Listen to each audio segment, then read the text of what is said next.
परिचय। इस चार्ट में तुमने क्या देखा? ये मानव, चिंपैंजी, गोरिल्ला और 2 अन्य जंतुओं को दर्शाता है, जिनमें कुछ समानताएं व भिन्नताएं होती हैं। हाँ, इन समानताओं और भिन्नताओं का आधार क्या है? इनकी शारीरिक संरचना समान है? बिल्कुल नहीं, लेकिन समानताओं और भिन्नताओं का आधार सामान्य जीव रूपों से इन जंतुओं का विकास है। ठीक है, क्या तुम ये कहना चाहती हो कि इस चार्ट से पता चलता है कि मनुष्य में पूर्वज चिंपैंजी थे, चिंपैंजी के पूर्वज गोरिल्ला थे और इसी तरह? हाँ, आओ मैं तुम्हें विस्तार से समझाती हूँ कि कैसे पृथ्वी पर एक के बाद एक विभिन्न जीव रूपों का विकास हुआ। उद्देश्य। इस पाठ के अंत में आप निम्न करने में सक्षम हो जाएंगे: विकास के डार्विन सिद्धांत को समझना, प्राकृतिक वर्ण की अवधारणा को समझना, सॉल्टेशन की अवधारणा समझना, हार्डी-वेनवर्ग सिद्धांत को समझना, होमो सेपियंस के विभिन्न पूर्वजों के बारे में जानना। जैव विकास। जैव विकास को विस्तार से समझने के लिए चार्ल्स डार्विन ने 2 मुख्य अवधारणाएं प्रस्तुत की: शाखन अवरोहण, प्राकृतिक वर्ण। शाखन अवरोहण विकास तब होता है जब अधिक अनुकूल जीव संख्या लक्षण एक पीढ़ी से दूसरी पीढ़ी में जाते हैं। ये रूपांतरण के साथ अवरोहण कहलाता है। प्राकृतिक वर्ण प्रक्रम जिसके द्वारा जीव जीवित रहने के लिए अपने पर्यावरण से बेहतर अनुकूलन करते हैं और अधिकाधिक संतति उत्पन्न करते हैं। रूपांतरण के साथ अवरोहण प्रत्येक जीव संख्या विष्टि की बनी होती है, जो एक दूसरे से थोड़ा भिन्न होते हैं। विविधताएं जो व्यष्टियों को सफलतापूर्वक जनन करने के लिए पर्याप्त समय तक जीवित रहने की क्षमता प्रदान करती हैं, प्रायः अगली पीढ़ी में पहुंचती हैं। तत्पश्चात ये लक्षण बहुत सामान्य हो जाते हैं और जीव संख्या में विकसित होते हैं। ये रूपांतरण के साथ अवरोहण कहलाता है। रूपांतरण के साथ अवरोहण द्वारा विकास में 2 अलग अलग तत्व शामिल हैं: रूपांतरण अर्थात किसी वंश में परिवर्तन, शाखन अर्थात समान पूर्वजों वाली विभिन्न प्रजातियां। प्राकृतिक वर्ण। प्राकृतिक वर्ण प्रक्रम में 4 चरण शामिल हैं: विविधता, विभेदक, उत्तरजीविता और जनन। वंशागति, जीव संख्या वृद्धि की उच्च दर।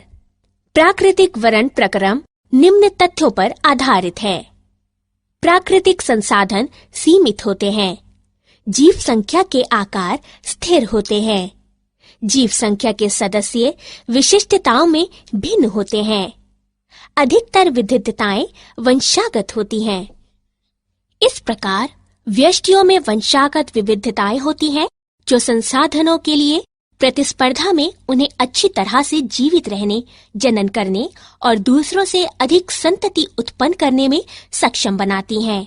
इसलिए एक समयावधि के दौरान जीव संख्या की विशिष्टता में परिवर्तन हो जाता है और नए स्वरूप प्रकट होते हैं। प्राकृतिक वर्ण के उदाहरण: प्रतिजैविक प्रतिरोधी H. पाइलोरी में उत्परिवर्तन होता है, जिसके परिणाम स्वरूप एंजाइम उत्पन्न करने की जानकारी नहीं मिलती है। ये एंजाइम सामान्यतः एक प्रतिजैविक को एक विष में बदल देता है, जिसके कारण मृत्यु हो जाती है। लेकिन जब प्रतिजैविकों को उत्परिवर्ती H. पाइलोरी पर प्रयुक्त किया जाता है, तो ये जीवाणु जीवित रह सकते हैं, जबकि सामान्य जीवाणु मर जाते हैं। इसलिए प्राकृतिक वर्ण द्वारा जो जानकारी खो देता है, जीवित रहता है और अपने लक्षणों को अपनी संतति में पहुंचाता है। विकास की क्रियाविधि। ह्यूगो डिवेरिस ने बताया कि उत्परिवर्तन अर्थात जीव संख्या में सहसा आने वाले बड़े बड़े परिवर्तन विकास के कारण हैं। ये उत्परिवर्तन यादृच्छिक और दिशाहीन होते हैं। ऐसे उत्परिवर्तन प्रजाति की उत्पत्ति का कारण है और इसलिए सॉल्टेशन विशाल उत्परिवर्तन का बड़ा कदम कहलाते हैं। हार्डी-वेनवर्ग सिद्धांत।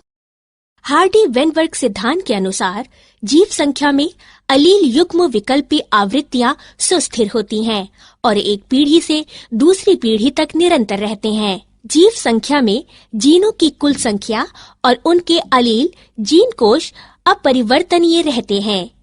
इसे आनुवंशिक संतुलन कहते हैं। सभी अलील आवृत्तियों का कुल योग 1 होता है। ये नीचे दर्शाए गए रूप में हार्डी-वेनबर्ग संतुलन समीकरण प्रदान करता है। आनुवंशिक संतुलन या हार्डी-वेनबर्ग संतुलन में बाधा अर्थात जीवन संख्या में अलील आवृत्तियों में परिवर्तन विकास का कारण होता है। हार्डी-वेनबर्ग संतुलन को प्रभावित करने वाले कारक। निम्नलिखित 5 कारक हार्डी-वेनबर्ग सिद्धांत को प्रभावित करते हैं। जीन प्रवाह, आनुवंशिक अपवाह, उत्परिवर्तन, आनुवंशिक पुनर्योग और प्राकृतिक वर्ण। जीन प्रवाह। जब जीव संख्या का स्थान परिवर्तन होता है तो जीव आवृत्तियां भी बदल जाती हैं। ये दोनों मौलिक तथा नई जीव संख्या में होता है। नई समष्टि में नई जीनें और अलीलें युग्म विकल्पी जोड़ दी जाती हैं और पुरानी समष्टि से ये घट जाती हैं। जब इस प्रकार से अनेक बार स्थान परिवर्तन होता है तो ये जीन प्रवाह को उत्पन्न करता है। आनुवांशिक विचलन। यदि जीन पलायन संयोगवश होता है तो आनुवंशिक अपवाह जेनेटिक ड्रिफ्ट कहलाता है। कुछ वास्तविक अपवाहित समष्टि नई प्रजाति के निर्माण की जनक बन जाती हैं तथा ये संस्थापक प्रवाह कहलाता है। उत्परिवर्तन। उत्परिवर्तन के कारण विभिन्नताएं होती हैं, जिसके कारण अगली पीढ़ियों में जीनों तथा अलीलों की आवृत्तियों में परिवर्तन होता है। आनुवंशिक पुनर्योग। पुनर्योग के कारण विभिन्नताएं होती हैं, जिसके कारण अगली पीढ़ी में जीन की आवृत्ति में परिवर्तन होता है। हार्डी-वेनबर्ग संतुलन पर प्राकृतिक वर्ण का प्रभाव। प्राकृतिक वर्ण वह प्रक्रम है जिससे अधिक जीवन समवंशानुगत विविधता को जनन के अधिक अवसर मिलते हैं और संतानें अधिक संख्या में उत्पन्न होती हैं। प्राकृतिक वर्ण के कारण जीव संख्या में निम्नलिखित परिस्थितियां हो सकती हैं। नंबर 1, स्थायीकरण। इस दशा में अधिक व्यष्टि माध्य चरित्र मूल अर्जित करते हैं। नंबर 2, दिशात्मक परिवर्तन। इस दशा में अधिक व्यष्टि माध्य चरित्र मूल की तुलना में अन्य मूल अर्जित करते हैं। नंबर 3, विदारण।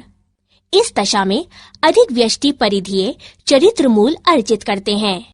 विकासीय इतिहास। लगभग 2000 मिलियन वर्ष पूर्व MYA पृथ्वी पर जीवन का प्रथम कोशिकीय रूप प्रकट हुआ।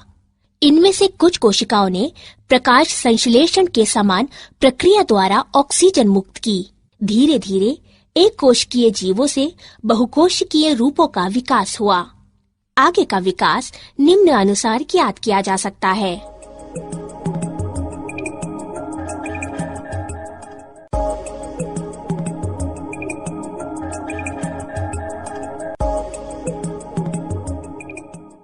स्तनधारियों का विकास।